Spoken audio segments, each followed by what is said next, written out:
여러분은 낮은 대로 임하소서라고 하는 소설을 알고 계시나요? 시각 장애인인 안요한 목사님의 감동적인 이야기를 다룬 장편 소설입니다. 지금까지 160세 이상 인쇄가 될 정도로 많은 사람들에게 사랑을 받은 소설입니다. 이 소설의 탄생 배경은 이렇습니다. 당시 홍성사라는 출판사를 운영하던 30대 초반의 젊은 사장이었던 이재철, 우리가 잘 알고 있는 한국교회 유명한 이재철 목사님입니다.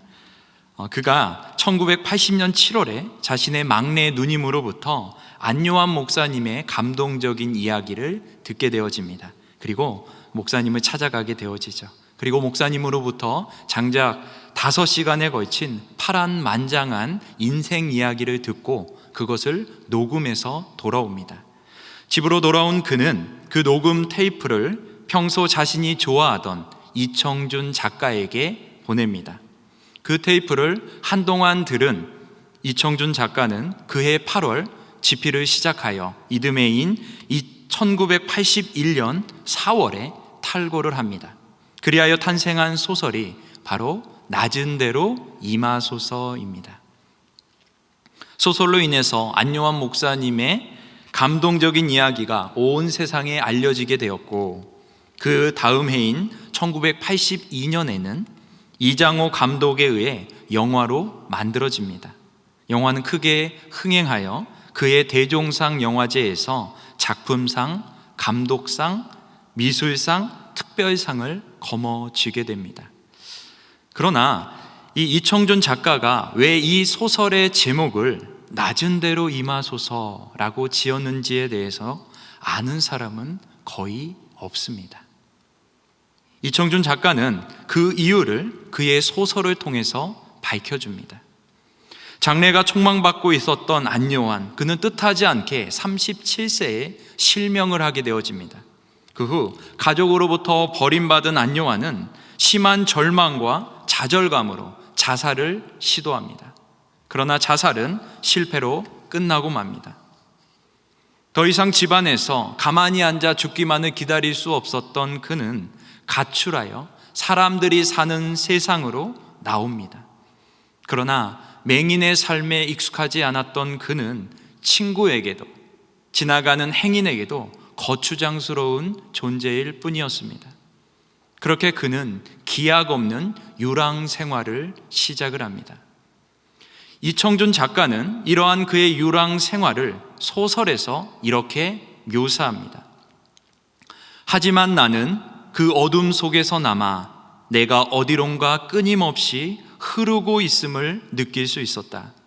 무엇인가 자꾸 나를 부딪혀 오는 것들이 있었다. 어디로인지는 알 수 없지만 그 아픈 부딪힘들이 바로 내가 흐름을 계속하고 있는 증거인 셈이다. 이청준 작가는 안요한의 유랑을 물이 흘러가는 것과 같은 흐름으로 표현을 합니다. 흐름은 언제나 높은 곳에서 낮은 곳으로 향하기 마련입니다. 높낮이가 전혀 없는 완전한 평면이라면 흐름이 아예 불가능합니다. 그렇다면 안요한의 흐름 또한 낮은 곳을 향하고 있었음이 분명합니다. 강물의 흐름이 바다에 이르러서 끝나는 것처럼 안요한의 흐름이 다다른 곳이 있습니다. 그곳은 바로 서울역입니다. 지금도 마찬가지로 수십 년 전 서울역은 단지 기차를 타고 내리는 곳은 아니었습니다. 수십 년 전 그곳은 구두닦이나 껌파리, 하루 품살이, 막노동자, 넝마주의 아이들의 보금자리이기도 했습니다. 그들은 외부 침입자인 안요한을 경계하거나 외면하지 않았습니다. 손을 더듬으며 화장실을 찾는 안요한의 손을 이끌고 용변을 도와주는 아이가 있었고, 하루 종일 굶고 있는 그에게 빵 조각을 건네주는 아이도 있었습니다. 실명과 함께 사람들로부터 버림받은 이래 그가 처음으로 인격적인 대우를 받을 수 있었던 곳, 그곳이 바로 서울역이었습니다. 더 중요한 것은 그 아이들을 통해서 그곳에서 참 생명이요 사랑이신 예수 그리스도를 그가 인격적으로 만나게 되었다라는 것입니다. 그는 목사의 아들로 태어났음에도 주님을 온전히 믿지 않았습니다. 보이지 않는 주님을 온전히 믿기에는 젊어서부터 여러 재능을 지닌 그의 마음이 너무나 높은 곳에 있었기 때문입니다. 그러나 이전에는 쳐다도 보지 않았던 서울역의 껌파리, 또 넝마주의 아이들의 도움이 아니고서는 생존조차 불가능함을 깨달았을 때에, 자신의 마음이 낮아지고 낮아졌을 때, 그런 낮고 낮은 그의 마음 가운데 주님께서 임하셨습니다. 서울역이 낮아서가 아니라 그곳에 이르기까지 그의 마음이 계속해서 낮아지고 낮아져 마침내 지구상 가장 낮은 지역인 사해보다도 낮아졌을 때에 주님께서 그 마음 가운데 임하셨던 것입니다. 그래서 이청준 작가는 인간이 낮고 낮은 마음을 가질 때에 비로소 주님이 임하신다라는 의미를 담아 자신의 소설의 제목을 낮은 대로 임하소서라고 지었던 것입니다. 참으로 기가 막힌 통찰이 아닙니까? 이렇게 복음의 진수를 바르게 해석하고 담아냈기에 이 소설은 지금까지도 수많은 사람들에게 진한 감동을 안겨주는 베스트셀러가 될 수 있었습니다. 주님께서 임하시는 곳은 언제나 낮고 낮은 마음입니다.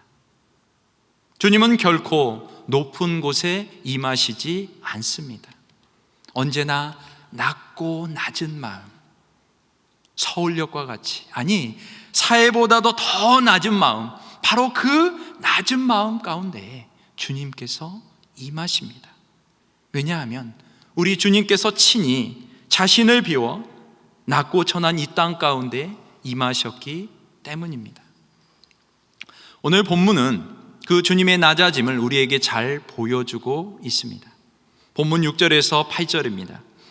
그는 근본 하나님의 본체시나 하나님과 동등됨을 취할 것으로 여기지 아니하시고 오히려 자기를 비워 종의 형체를 가지사 사람들과 같이 되셨고 사람의 모양으로 나타나사 자기를 낮추시고 죽기까지 복종하셨으니 곧 십자가의 죽으심이라. 본래 주님은 근본 하나님의 본체셨습니다.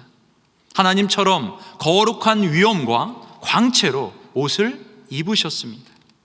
창세전부터 하나님과 함께 영화를 누리시던 분, 하나님과 동등된 분, 그분이 바로 주님이십니다. 그렇게 주님은 하나님으로서의 모든 권리를 주장하고 또 누리는 것이 당연했습니다.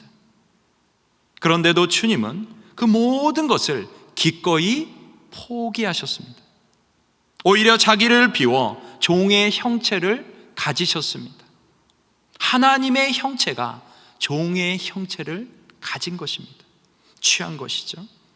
종의 모양과 외모만을 취한 것이 아닙니다. 완벽하게 종이 되셨습니다. 완벽하게 사람이 되셨습니다. 그뿐만이 아닙니다. 창조주인 하나님께서 피조물인 사람이 되는 것도 상상할 수 없는 낮아짐인데, 우리 주님은 육신에 있는 동안에도 계속해서 자기 자신을 낮추셨습니다. 사람이 되시고 죄인이 되시고 죄인 가운데서도 십자가에 죽어야만 하는 죄인으로 낮아지고 또 낮아지셨습니다. 심지어 죽기까지 낮아지셨습니다. 이러한 주님의 십자가는 주님의 낮아짐의 극치 중에 극치라고 할 수 있는 것이죠. 그런데 이 주님의 낮아짐은 결코 타이나 강요에 의한 것이 아니었습니다. 주님 스스로 자발적으로 자신의 의지와 결단으로 그렇게 하셨습니다. 그래서 오늘 본문 6절에서 8절까지의 주어는 그는입니다.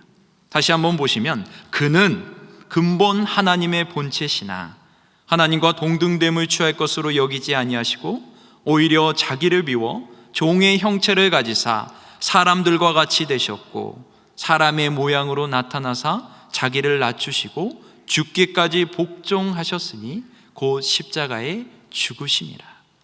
우리 주님께서 스스로 자발적으로 의지를 가지고 이렇게 하셨다라는 것이죠. 이것이 바로 그리스도의 자기 비하, 주님의 낮아짐입니다. 사도 바울은 이러한 주님의 낮아짐을 상세하게 설명하면서 말합니다. 5절에 보니까 너희 안에 이 마음을 품으라 곧 그리스도 예수의 마음이니. 바울이 외치는 것입니다. 너희 안에 그리스도 예수의 마음을 품으라. 낮아짐은 어떤 추상적인 개념이 아니라 구체적인 행동이라는 것이죠.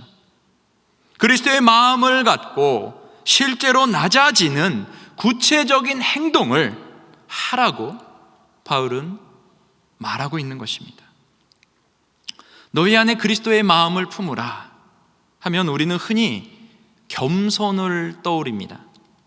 그래서 오늘 본문의 1절에 보면 그 위쪽에 파란색 글씨로 그리스도의 겸손이라고 표제가 쓰여져 있죠. 맞습니다. 바울은 표제에 적혀 있는 것처럼 그리스도의 겸손을 본받으라고 말하고 있습니다.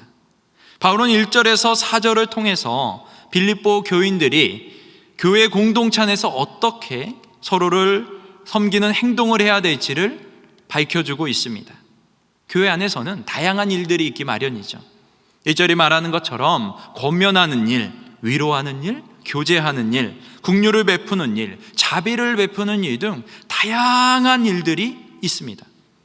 그러나 아무리 많은 일들이 있다 할지라도 그 일들을 행하는 목적과 원리는 동일합니다. 2절에서 4절이 말하는 것처럼 바로 내가 속해 있는 공동체의 화합을 위하여 힘써야 한다라는 것이죠. 그리고 그러한 화합을 이루기 위해서는 낮아지는 것, 곧 겸손이 수반되어야 한다라고 말합니다. 그렇게 1절에서 이 4절까지 말하고자 하는 핵심 주제는 낮아짐, 겸손이라고 말할 수 있습니다. 이렇게 낮아짐과 겸손을 말한 바울은 이제 결론적으로 말합니다. 너희 안에 그리스도 예수의 마음을 품으라는 것입니다. 그러면서 그리스도의 낮아짐, 겸손에 대해서 6절에서 8절까지 길게 걸쳐서 설명을 하고 있는 것이죠. 그리고 9절에서 11절을 보면 이 낮아지신 그리스도를 하나님께서 다시 높여주셨다라고 설명을 하고 있습니다. 그러므로 우리는 자연스럽게 사도가 본받으라고 한 것이 자기 자신을 낮추는 겸손이라는 결론을 내리게 됩니다. 그러나 엄밀히 말하면 자신을 낮추는 행위나 겸손은 우리가 품어야 할 그리스도의 마음이 아닙니다. 왜냐하면 그것은 어디까지나 그리스도의 마음이 만들어낸 결과이지 근본 원인은 아니기 때문입니다. 주님은 왜 이렇게까지 자신을 낮추셨을까요? 원래 겸손한 분이라서 혹은 자신이 겸손하다라는 것을 증명하기 위해서 낮아진 것일까요? 성경을 보니까 아닌 것 같습니다. 그렇다면 무엇 때문에 주님은 그렇게까지 자기 자신을 낮추셨을까요? 대답은 우리를 너무나 사랑하시기 때문입니다. 주님은 우리를 사랑하십니다. 믿으시나요? 우리를 사랑하시기 때문에 십자가에서 죽기까지 자기 자신을 낮춰주신 것입니다. 이것은 단순히 추측하거나 혹은 추리한 것이 아닙니다. 성경 어느 곳에서도 주님이 사람으로 오신 것, 십자가에서 죽으신 것을 주님의 겸손이라고 말하지 않습니다. 오히려 주님의 사랑 때문이라고 말하고 있습니다. 로마서 5장 8절에 보니까 이렇게 말합니다. 우리가 아직 죄인 되었을 때에 그리스도께서 우리를 위하여 죽으심으로 하나님께서 우리에 대한 자기의 사랑을 확증하셨느니라. 이 말씀을 보면 주님의 죽으심이 그의 겸손의 확증이라고 말하지 않습니다. 오히려 우리에 대한 하나님의 사랑의 확실한 증거라고 말해주고 있습니다. 요한일서 3장 16절은 이렇게 말합니다. 그가 우리를 위하여 목숨을 버리셨으니 우리가 이로써 사랑을 알고. 이 말씀 역시 주님이 우리를 위해서 목숨을 버리셨으므로 우리가 그의 사랑을 안다라고 말해주고 있습니다. 주님께서 이렇게 낮아지는 겸손의 행위를 하신 것은 주님의 마음에 우리를 향한 사랑이 있었기 때문입니다. 따라서 겸손은 자기를 낮추는 행위 자체가 아니라 상대방에 대한 사랑이 만들어낸 열매입니다. 곧 겸손의 뿌리는 사랑입니다. 그렇기에 우리가 겸손합시다 라고 말하는 것은 다른 말로 하면 사랑합시다 라는 말과 동의어인 것입니다. 겸손은, 진정한 낮아짐은 사랑할 때만 가능하기 때문입니다. 이전에 제가 사역했던 교회에 대법관을 지내시던 성도님이 계셨습니다. 오랫동안 법을 집행하면서 언제나 근엄하고 반듯한 모습으로 그렇게 교회 생활을 하셨습니다. 그런데 하루는 그 대법관 성도님을 향해서 한 어린아이가 빵! 하고 총을 쐈습니다. 그러자 그 대법관께서 갑자기 으악! 하고 쓰러지셨습니다. 깜짝 놀랐습니다. 그리고 잠시 후에 그 아이가 또다시 그 대법관을 향해서 빵빵 하고 총을 쐈습니다. 그랬더니 이분이 어떻게 하셨을까요? 으악! 하면서 또 쓰러지시는 것입니다. 저만 놀란 게 아니라 그분을 알고 있는 주변 사람들이 다 깜짝 놀랐습니다. 알고 봤더니 그 아이는 그분이 너무나 아끼고 사랑하는 자기 손자였습니다.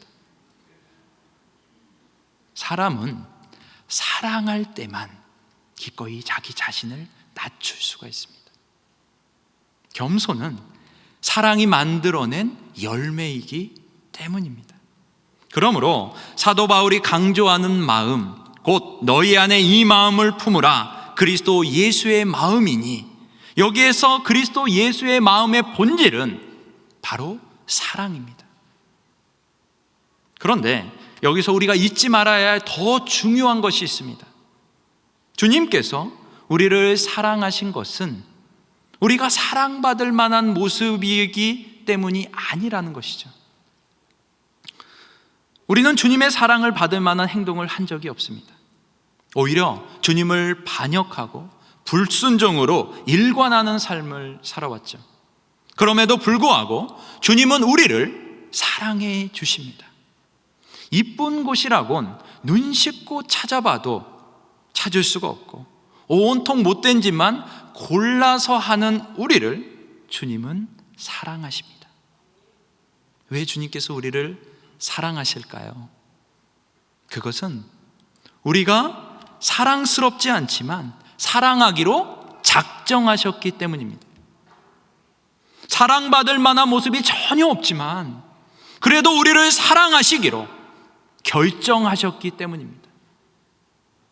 그래서 그렇게 십자가에서 죽기까지 우리를 사랑하신 것입니다. 주님의 사랑은 어떠한 조건이나 감정의 문제가 아닌 의지의 문제이기 때문입니다.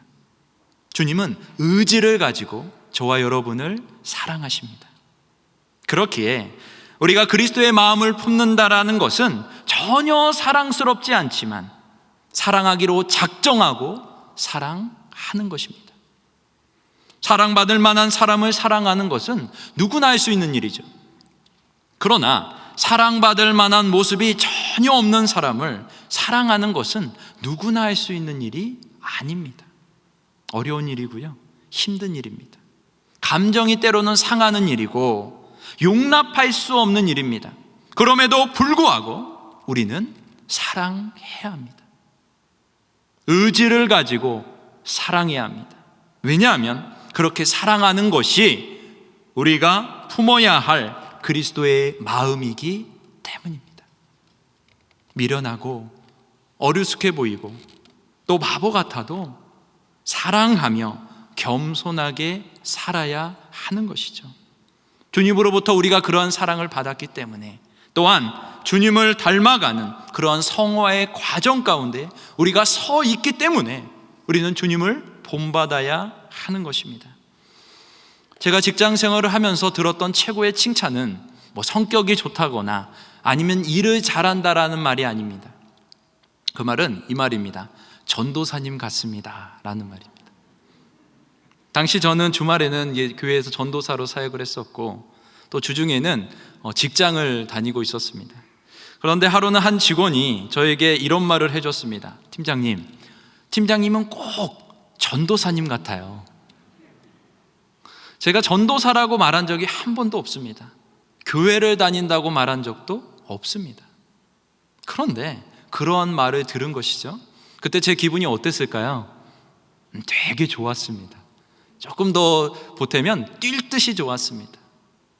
내 모습이 내가 교회 다닌다는 말도 안 했고 전도사란 말도 안 했지만 그렇게 비춰줬구나 라는 사실만으로 굉장히 기뻤습니다. 우리가 가정에서 혹은 직장에서 삶의 자리에서 꼭 들어야 할 말이 있습니다. 그것은 이것이죠. 꼭 집사님 같습니다. 이 자리에 우리 신임 서리 집사님들 많이 계시는데 꼭 들으셔야 됩니다. 꼭 집사님 같습니다. 꼭 권사님 같습니다. 꼭 장로님 같습니다. 한 걸음 더 나아가서 꼭 예수님 같습니다. 예수님처럼 자신을 낮추고 겸손히 행하기에, 주님처럼 그 가슴 속에 사랑이 가득하기에 당신을 보니까 꼭 예수님 같습니다. 이러한 말을 저와 여러분이 들어야 되는 것이죠. 이제 딱 일주일만 지나면 성탄절이 다가옵니다. 근본 하나님의 본체시나 하나님과 동등됨을 취할 것으로 여기지 아니하시고 오히려 자기를 비워 종의 형체를 가지사 사람들과 같이 되셨고 사람의 모양으로 나타나사 자기를 낮추신 주님, 바로 그 주님의 오심과 낮아짐을 기념하는 날입니다. 주님은 결코 높은 곳에 임하지 않으십니다. 왕궁이 아니라 낮고 낮은 외양간에 임하셨습니다. 주님은 언제나 높은 곳이 아닌 낮은 곳을 찾으십니다. 주님의 사랑으로 가득하여 자신을 낮추고 겸손하게 행하는 자의 마음 가운데 주님께서 임하십니다. 임하실 뿐만 아니라 바로 그 마음을 주님이 거하실 거처로 삼아 주십니다. 한 걸음 더 나아가서 그렇게 낮고 낮은 마음을 가지고 살아가는 삶을 영광스러운 삶으로 바꾸어 주십니다. 본문 9절에서 11절입니다. 이러므로 하나님이 그를 지극히 높여 모든 이름 위에 뛰어난 이름을 주사 하늘에 있는 자들과 땅에 있는 자들과 땅 아래 있는 자들로 모든 무릎을 예수의 이름에 꿇게 하시고 모든 입으로 예수 그리스도를 주라 시인하여 하나님 아버지께 영광을 돌리게 하셨느니라. 하나님 아버지께서 자신을 비워 십자가에 죽기까지 낮아지셨던 주님, 그 주님을 지극히 높여서 모든 이름 위에 뛰어난 이름을 허락해 주셨습니다. 그런 것처럼 우리가 낮은 마음을 가지고 살아갈 때 하나님께서 저와 여러분을 높여 주실 것입니다. 우리를 둘러싼 수많은 사람들로 하여금 우리를 통하여 하나님께 영광을 돌리도록 은혜를 베풀어 주실 것입니다. 여러분, 그러한 영광스러운 삶을 살기를 원하지 않으십니까? 그렇다면 우리 모두가 다 그리스도 예수의 마음을 품으십시다. 사랑으로 가득 차서 자신을 낮추고 겸손한 삶을 사셨던 주님, 바로 그 주님의 마음을 품으시기를 바랍니다. 우리 한 사람 한 사람이 그리스도 예수의 마음을 품을 때 그 마음 가운데 우리 주님께서 임하실 것입니다. 그리고 주님을 모신 우리의 삶은 매일매일이 주님과 함께하는 거룩한 성탄절이 될 것입니다. 대강절을 보내면서 이러한 놀라운 은혜와 축복을 누리시는 저와 여러분 되시기를 주님의 이름으로 축복합니다.